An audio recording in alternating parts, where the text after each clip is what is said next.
Hi, everyone. This is David Cohen, and I'm here with my amazing co-host, Brad Feld.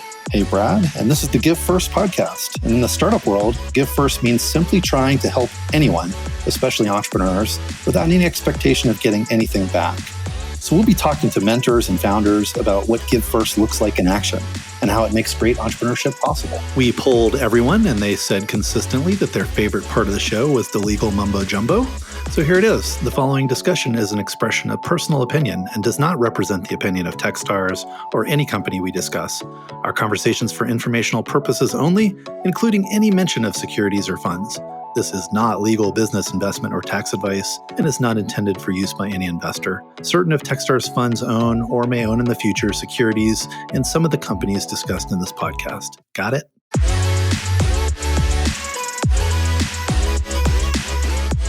Welcome to a special episode of the Give First podcast. You've got both David and Brad today, and I want to set it up because in 2015, our guest today, who's Keith Coleman, he was running a high uptime web hosting company and realized that unauthenticated email created a big vulnerability for his customers. He found that there are and have been a bunch of solutions to this problem, but email authentication had been really challenging to manage. So he started offering management and hosting solutions for these policies to his customers and called it Fraudmarc. So that was the beginning. And in 2017, Techstars got involved and invested when the company went through our Atlanta class that year. And since then, Fraudmarc has grown a lot. It's worked with internet giants like Google, Microsoft, and Comcast.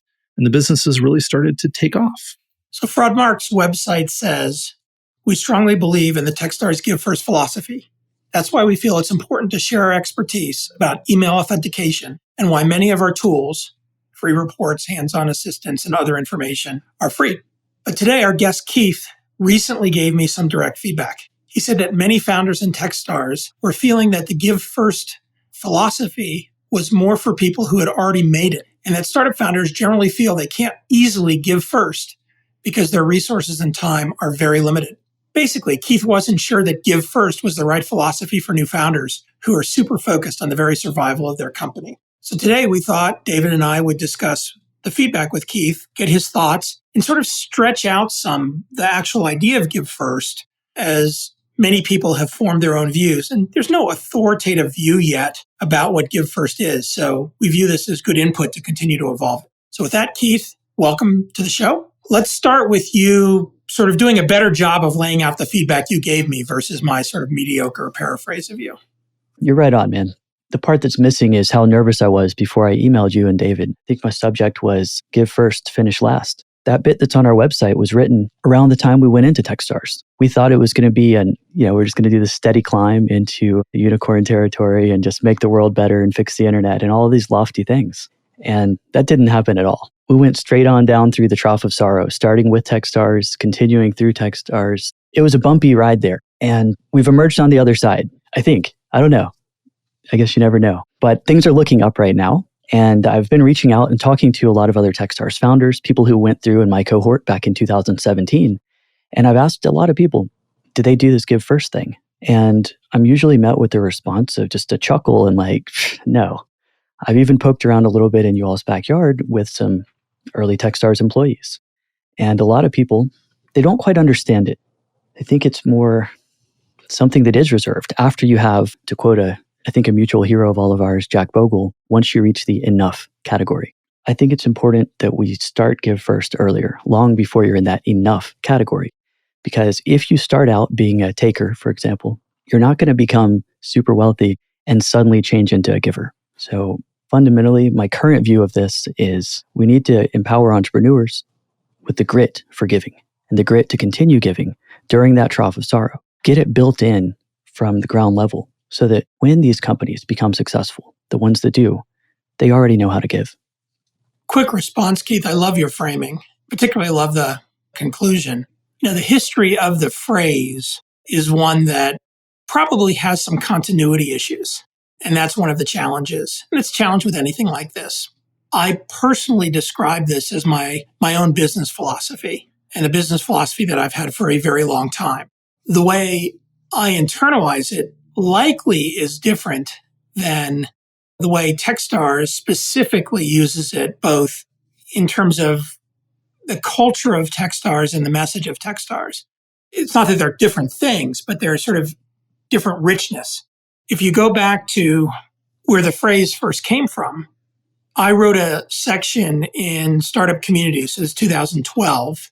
And it's very short. It's only a couple of paragraphs. And the section is called Give Before You Get.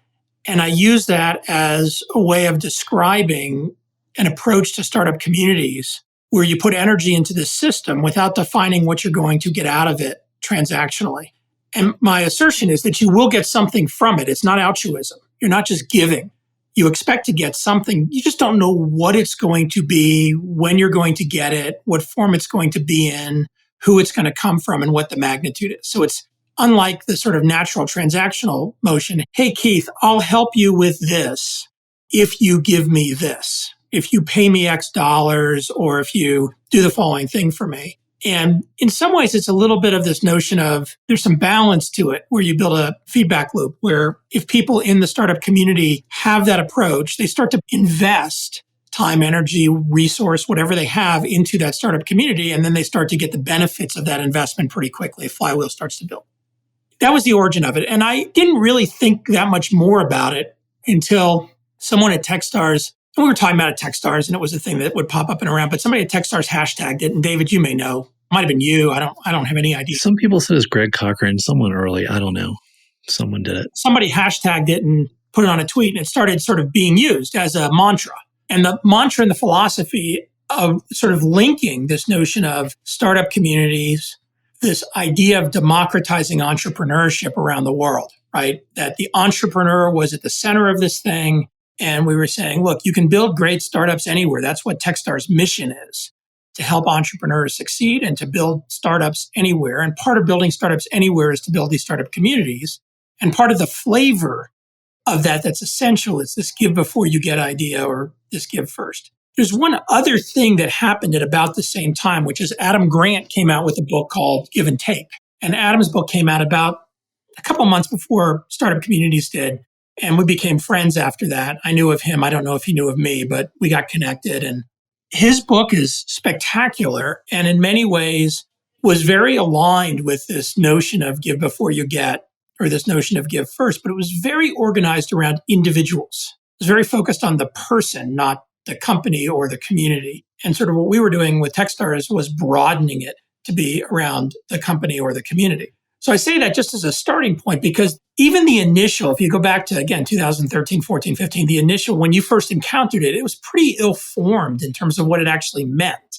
I'm going to hand it to David for a few minutes to sort of talk about the Techstars early evolution of it.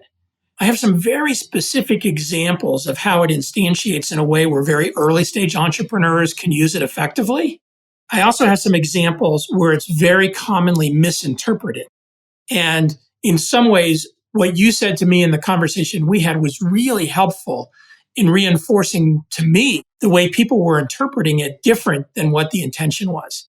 So I want to get to that, but I'm going to sort of give David a few minutes to talk about sort of that evolution early within Techstars, what happened with it, as it went from being a hashtag to a thing on the wall and thing on t-shirts and things that people were starting to really use as a philosophy. Yeah, I think the context is important there because when, Brad, I walked into your office that day and said, hey, I got this idea for Techstars, it was very quickly, hey, let's add this sort of mentorship component to it.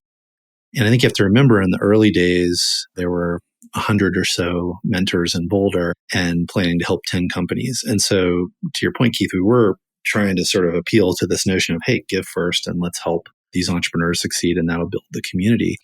And as that's grown to where Techstars has 50 different accelerators every year, there are now something like 8,000 mentors. And even today, if you looked at the line in the graph of founders versus mentors, there are more mentors today than there are founders. That's going to cross over soon or right now to where the founder network is now bigger. And so the idea was to try to instill in those founders this notion that they're getting all this help from the community early on and that we want them to do what you're doing, which is turn around and contribute back to nonprofits or community foundations, give to others as a way of life, not give and never get back, but as Brad described, get back in some unexpected way from the network. And to me, that's been a big part of the success of it. So when the feedback from you is people don't really understand it, I think it's on us to clarify that startups don't have to do that at the same level as, for example, someone who has already made it, as you gave in the feedback, that term, or who is a mentor, for example. But you can build that way of life, that philosophy into your thinking. And so I think that's what we want to focus on in the rest of the conversation. But where it comes from is this need to really market to the mentors to give first early on, and then to try to instill that in the founders. I'll add one thought to that because I remember it so clearly when I time travel back to 2006. Many of those older mentors were from my network and people I knew. And I was reaching out and saying, hey, we're doing this thing and this is what we want. And, I'd say 50% of them would say, great, I'm in. And 25% would say, tell me what I need to do. And, they want to understand it a little bit better before they say, great, I'm in. And then after you explain it, they say, great, I'm in. And then probably another 25%, maybe less, I don't know, 10% to 25% said, what's in it for me? And I remember being baffled by that when somebody would say, what's in it for me? And I probably it was less than 10. So I don't know what the percentage is, but there's less than 10 people that I had conversations with. And I said, well, I don't know. I mean, that's part of the thing that I think is exciting about this, which is I don't know what's in it for you, but my guess is it's a relatively low investment of your time and energy. And it's certainly no money to do something that could, at the minimum, is probably going to be fun and interesting and might have some benefit for you. And of that, I don't remember the number of people that I asked that said, you know what, not this summer. Or if you can't define what's in it for me, I'm not interested. It was a couple, 2, 3, 4 people. And that was fine. I wasn't offended by their viewpoint and it wasn't problematic. They just didn't opt in. And I kind of remember, again, I didn't keep track of it. Maybe somebody kept track of it, but I just literally don't remember how many of those couple, 3 or 4 people, then the next year became mentors or the year after became mentors. I do know I can think of at least 2 of them who in that first year said, not for me, that then ended up saying, hey, I want to go play. I want to be part of that now that I see what it is. And of course, the answer was, please come play. You're welcome in. It's not these hard lines of you have to make this commitment, that you have to behave a certain way. And if you aren't willing to make this commitment, then you're not part of the club. It was this notion of inclusiveness of anyone, but with sort of this underlying philosophy. So the orientation of it was not just aimed at the mentors, because we had the same kinds of conversations with investors and, some of whom were mentors, but the same kind of conversations with service providers. The idea was, look, we've got, these entrepreneurs that are going through Techstars. They're at the very beginning of their journey. They have very little resources. What they have is time, but even that's constrained. And what they need is help. And our job is to help them with the resources we have, but not take resources away from them. So they don't have any money. So charging them for this is not going to work.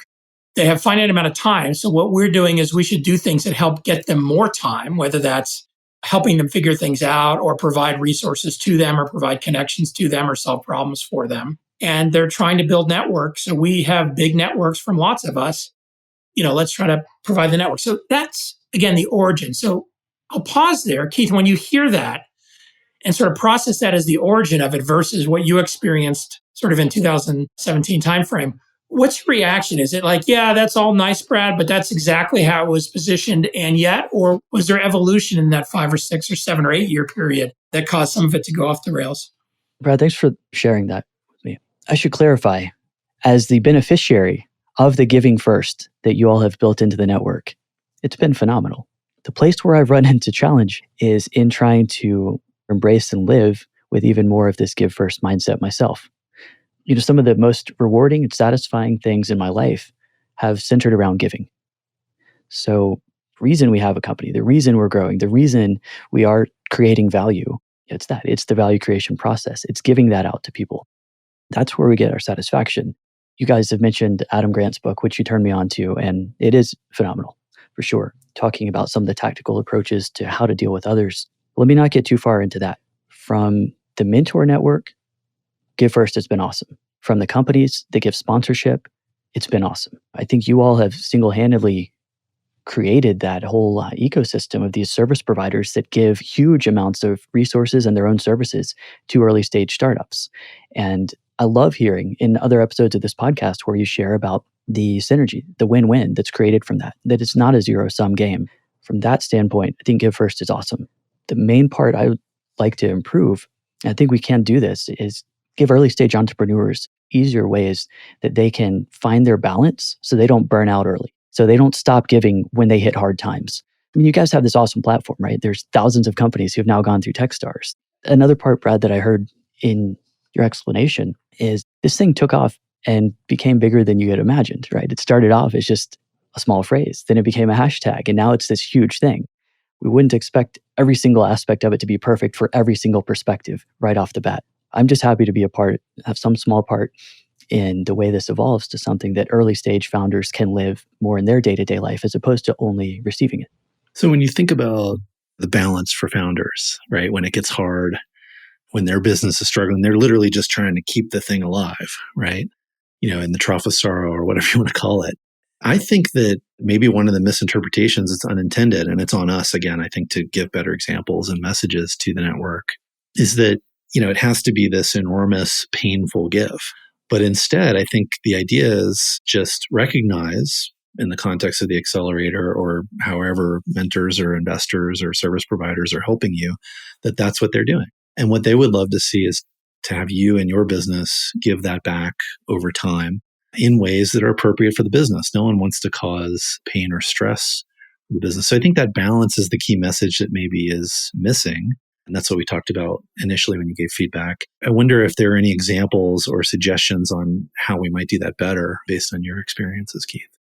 In our company, we're really happy for this opportunity where we could pledge 1% of our equity. That at the time was worth not very much. I'll just leave it at that. We did pledge 1% to the Techstars Foundation. This was after a conversation. In fact, I think we made the pledge across the table from you, Brad, in San Diego, if I recall correctly. Yep, I remember that night well. We're happy for that way where we could support into the foundation. The part that really just threw me off the rails on our whole Give First journey, for me personally and for my company, Fraudmarc, is when Andrea, who was the director of the Techstars Foundation, gave me this amazing opportunity. Hey, write a blog post. Let's talk about why Fraudmarc chose to give first. And I thought, well, this is awesome. I'm going to talk about how it's going to inspire our employees. It's going to give everyone this warm feeling. We're going to support the foundation, which I want to get into that later about how valuable the foundation is and how much I like that. But where I got off the rails is I needed to come up with examples of how giving first and how this donation to the foundation helped Fraudmarc. And I came up empty. Now, I didn't just initially come up empty. I was so pumped. I was just on cloud nine, oh, this is great. Another cool thing we can do. And I started telling a few of my mentors. And the first mentor that I told this to, that we had pledged 1% of our equity to the foundation, and that was the result of hanging out with you, Brad, my mentor said, why the heck would you do that? What's in it for you? And it just really, it shook me up a little bit. I thought this was going to be a pat on the back, a high five, welcome to the club kind of a thing. And instead, he's just you should focus on running your freaking business. You don't need to do these other things. That was a setback. So then I thought, well, let me just show him. I'm going to show him how giving first in the context of our company, Fraudmarc, has been beneficial. And what I realized is it's an issue of timescales. In the context of this narrow time frame that Fraudmarc has existed, we haven't seen a whole bunch of payback for the amount of giving that we've done. I believe that we all agree that that's the expectation. It's I know you all play tennis. I grew up playing tennis too. You're not trying a new serve when it's love 40, second serve. That's not the time to experiment on some of these things. That feels at least in my journey through this kind of trough of sorrow with Fraudmarc, it felt like it was always love 40, second serve, just on the cusp of failure the entire time, right? I think that's a beautiful, fun thing when you look back on it. But at the time, it's not always that fun. You need some money to take to the grocery store. Founders are early stage founders, I should say, are perpetually not far off from not making payroll and not giving their employees and themselves something to take to the grocery store and buy food.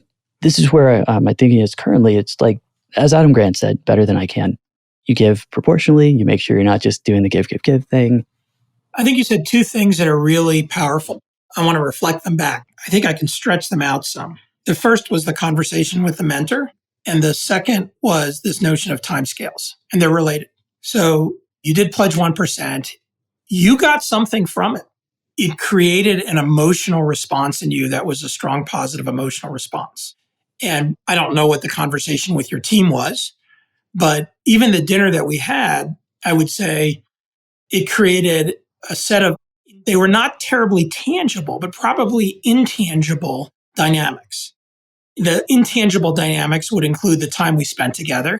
It would, whether you recognize it or not, because of the time that we spent together and your response to what, again, I describe as my business philosophy, and you taking action on something, it has caused me, again, whether you know it or not, it has caused me to prioritize you higher than others even though I don't have a significant involvement with the company other than through Techstars. So you can say, well, that has no value to me, Brad, for you to be more involved and prioritize me than others. But I would suggest that there's probably some value in that, relatively speaking, but very hard to measure. Like, what's the tangible value there? There's no tangible value. And then conversation with your employees, you don't know how powerful it can be to have that as a recruiting and retention tool unless you ask specifically. And I'll give an example. One of the companies, it's a later stage company that I'm involved in that just committed to pledge 1%. It's a pre-IPO company, and they're doing it as part of their IPO motion, motivated by companies like SendGrid and Twilio and others that did it in that motion.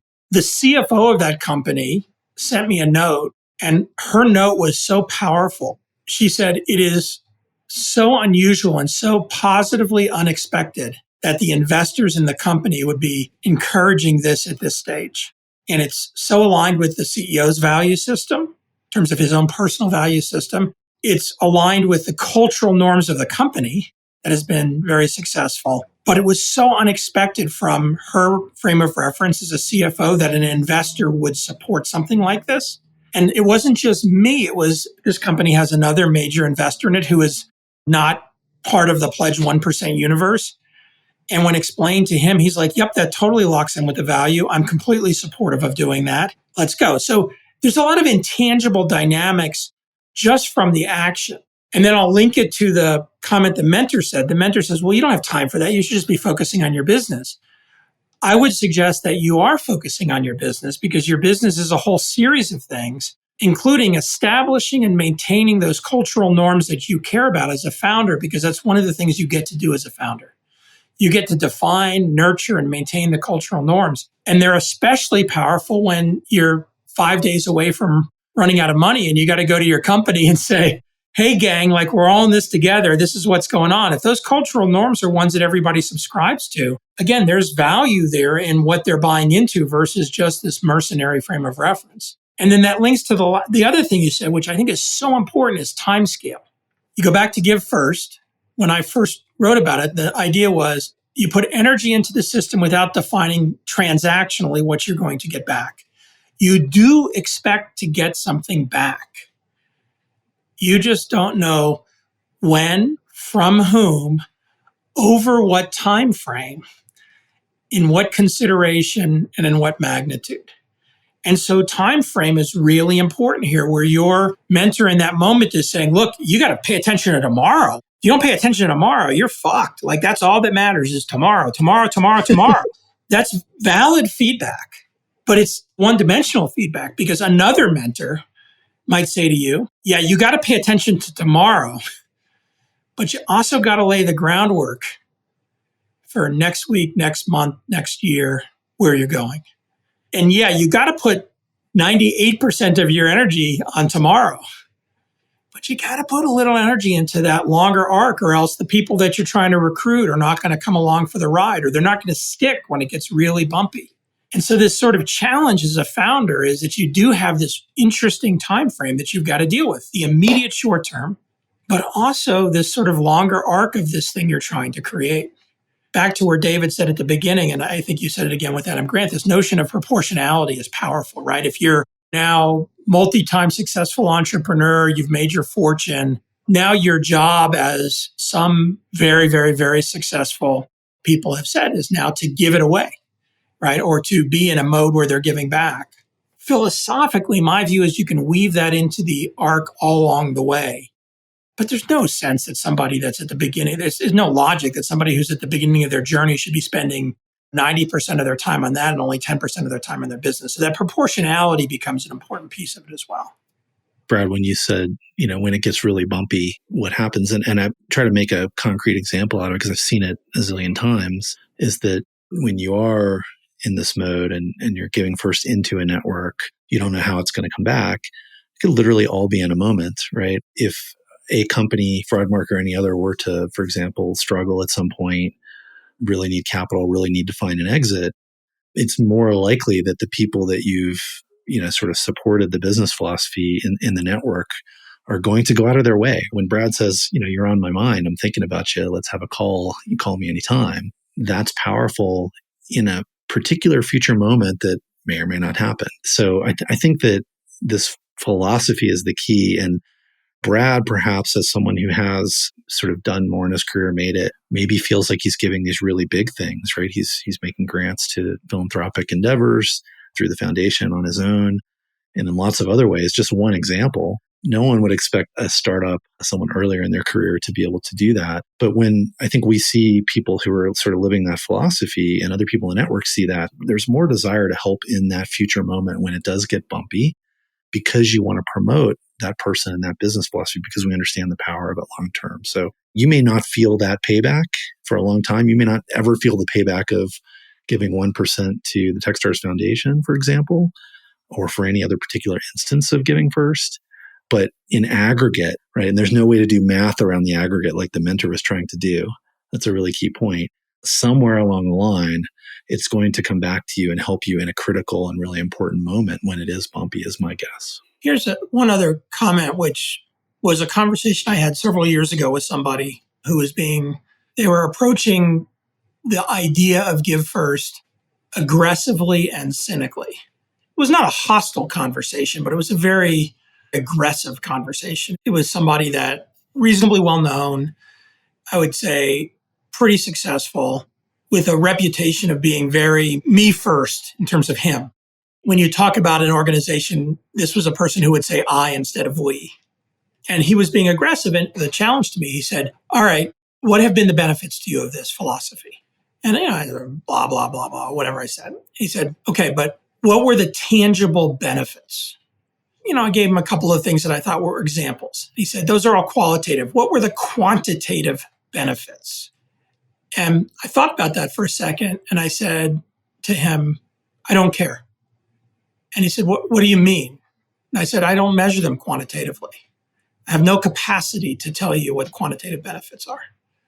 He says, well, that means there's no quantitative benefits. I said, no. I think there have been very quantitative benefits to this philosophy. I'm just not interested in measuring them. He says, well, have the quantitative benefits outweigh the costs? And I said, I have no interest in trying to do that analysis. He became angry. It was like one of those conversations where the person on the other side is frustrated with you and they're trying to pin you down. And he said, well, I don't remember what it was, but something like, why won't you do that? He says, because I'm happier. I know that I'm happier because I comport myself this way. I have lots of ups and downs, and I have lots of things that are challenging, and I have lots of things that fail, and I have plenty of things that have succeeded. But I know that by comporting myself this way, I'm happier. And that was kind of the end of the conversation. Like, he really didn't know where to go from that because, well, I don't care about your happiness. That's not important. Like, that's not the thing that matters. Like, you kind of can't get into, like, what's the point of living? What are you trying to do? The more quantitative he drove it to, and the more narrow focused it was being driven to, in some ways, the squishier the whole thing got.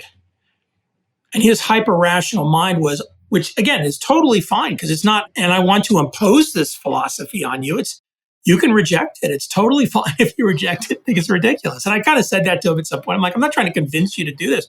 No. I really want to understand this because I want to try to figure out why this is so important to you. I'm like, well, at some point I said, well, why do you care? What does it matter why it's important? I'm trying to understand it. Okay, well, and off you go. So I use that as an example. I've had a number of conversations like that over the years. None of them are bothersome. They're all sort of interesting because there are some people, almost by definition, who aren't going to subscribe to a particular philosophy. And there are lots of people who, by definition, are going to have a different frame of reference. When I say, I believe deeply that we should be able to democratize entrepreneurship globally and that anyone should be able to start a company anywhere in the world that they want to be, and that there should be startup communities all over the world. There are plenty of other examples in the world of people who don't agree with that, or that think, well, it's important for us to have a key startup community in this place. So I think it's interesting to put pressure on this notion of give first. I think in a lot of ways, it's very powerful for us in a way that I haven't thought of before to talk out loud about sort of how a founder interprets it. And what we can do better from a perspective of Techstars with founders in terms of how we say, hey, this is what give first means because of its amorphous sense. So maybe sort of shift to that for a few minutes as we sort of get to the end of our time. Like, Keith, if you gave us advice, how can we make give first better and better defined for founders? what would you do? What would that be? First off, we do want to keep encouraging people down this path. I feel so convinced that there are the benefits. This is exactly the conversation I was hoping to have with you guys.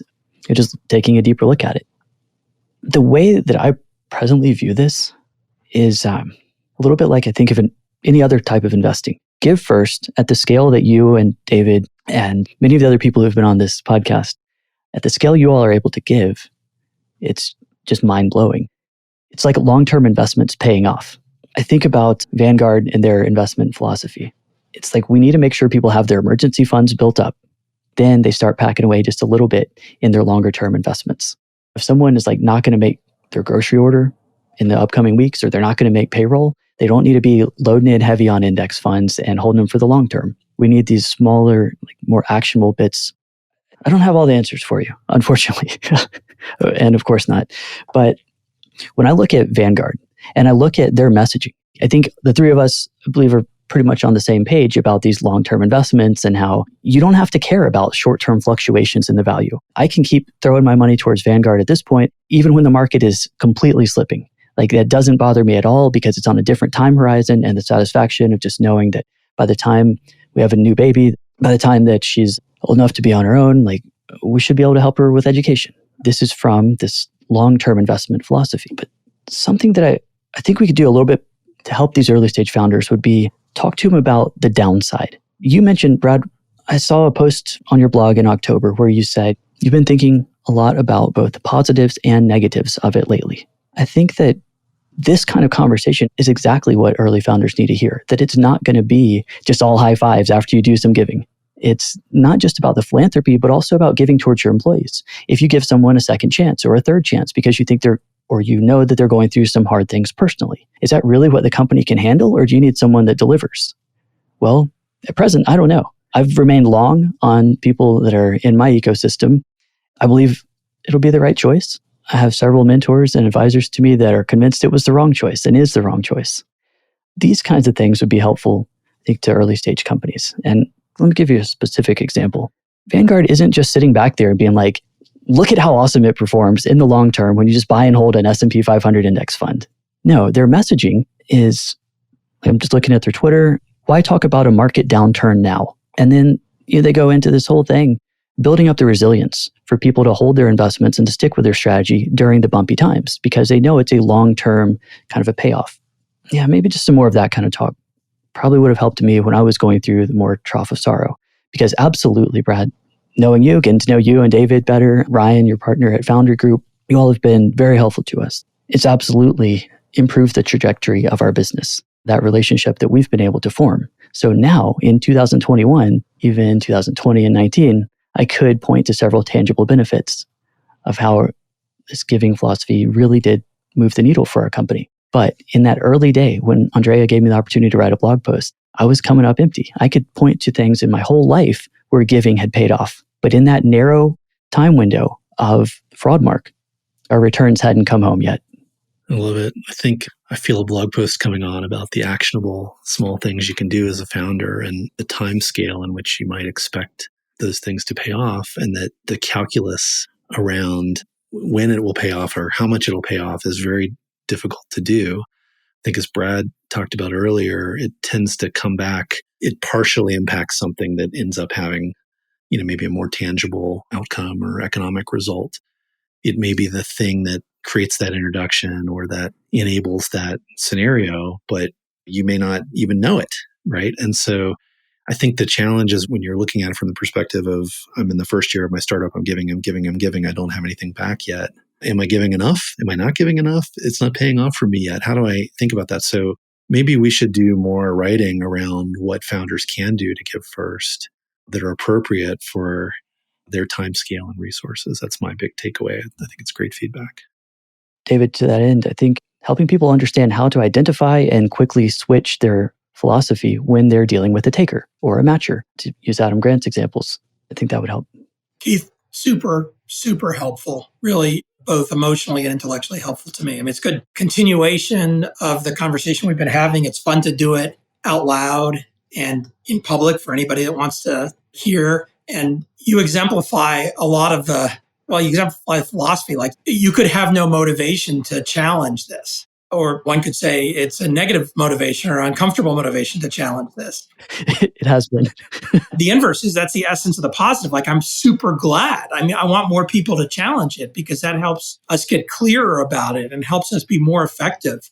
Fundamentally, if our goal is to help entrepreneurs succeed, and on any dimension, when we miss on that, hearing about it, the worst thing in the world, I think David or I could do is say, oh, you're wrong.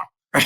It's kind of the opposite. It's like, please spend more time with me. Help me understand this. And so in a lot of ways, that's giving first too, right? You're willing to continue to invest your time in this thing, even though it's not at all clear what the benefit to you is going to be.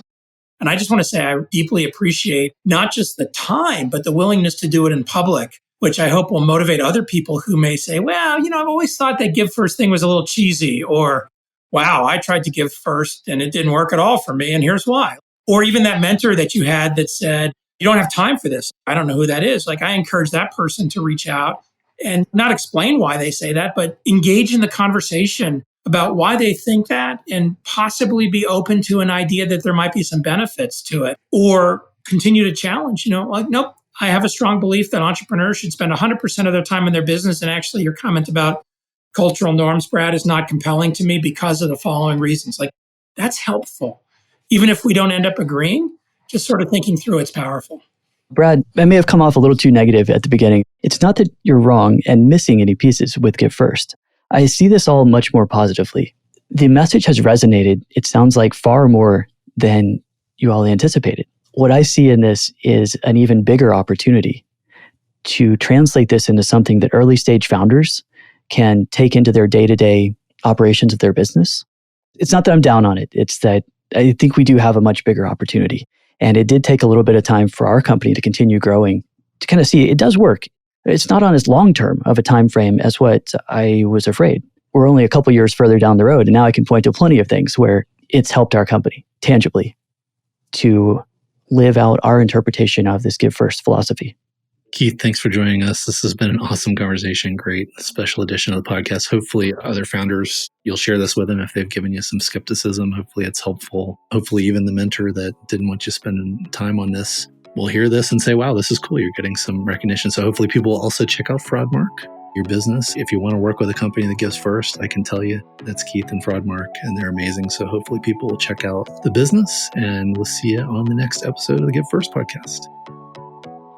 Thanks a lot for listening to the show today. We'd love to hear your feedback, ideas, or who you'd like to hear next on Give First. And please leave a rating and review, ideally a good one. And reach out anytime to podcasts@techstars.com, or on Twitter, I'm @David Cohen. See you next time. Don't forget, give first.